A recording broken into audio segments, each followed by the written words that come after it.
There's an unwritten rule in comic books about death, and that goes that Ben Parker and Thomas and Martha Wayne are the only characters that can never be resurrected.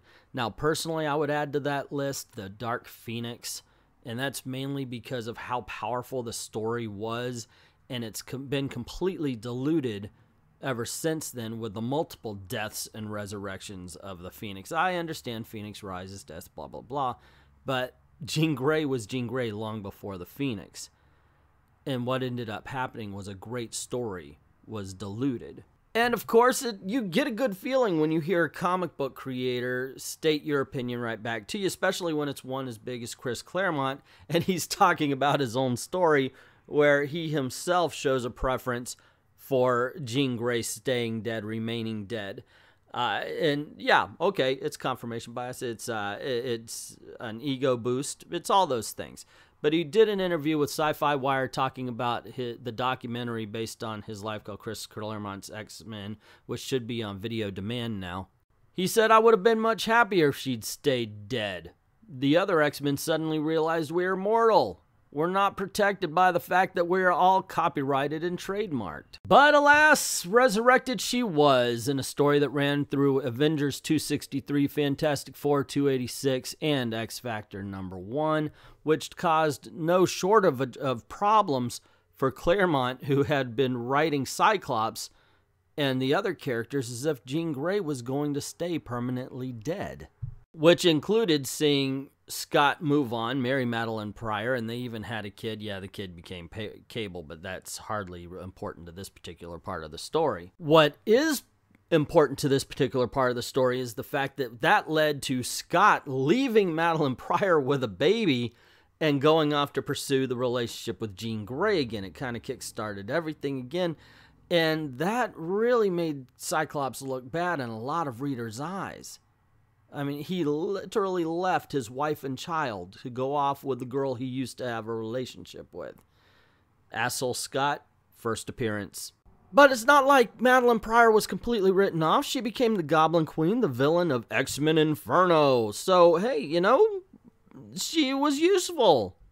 That was a thing. You should look it up. It was okay. It wasn't horrible. It wasn't the thing that Claremont wanted to do with the character in the first place, but Marvel resurrected her. Resurrected the Phoenix, Jean Grey. What's he going to do with a Phoenix clone? There could have been so many interesting stories about the psychology of Scott Summers and having to marry a woman who looked like his dead girlfriend. But they decided, Goblin Queen. And of course, we know what happens when good relationships are put into the hands of bad writers.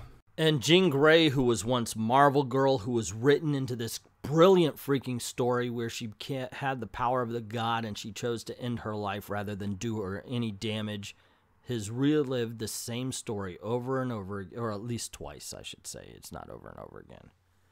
But it just seems like they just don't know what to do with her. They killed her again. They resurrected her again, and now they're writing her badly again.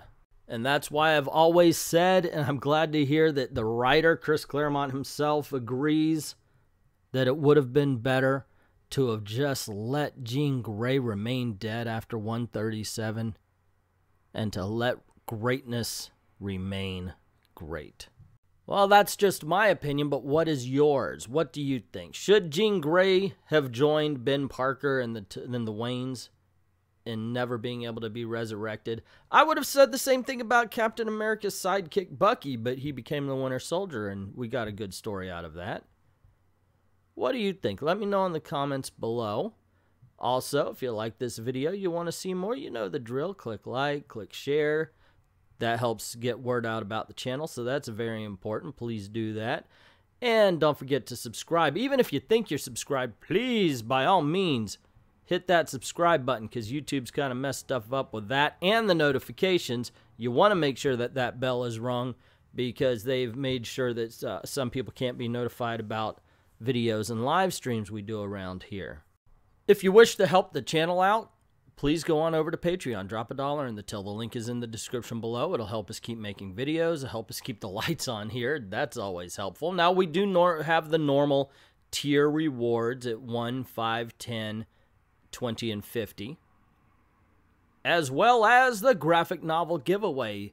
Last month it was won by NERDROTIC channel, who got Batman Illustrated by Neil Adams Volume 2. This month it's winner's choice. Any of these graphic novels. We've got Joe Kubert Presents. We've got Villains Unlimited. We have The Art of Brian Boland, DC of course. Batman Illustrated by Neil Adams Volume 2. Justice League Origins, Wonder Woman, Gods and Mortals. Just a lot of good stuff. And, you know, $1 gets you into the running. So once again, go on over, drop $1 in the till. I'd like to thank everybody who's already done that. And to everyone, all of the true believers, thank you very, very much for watching.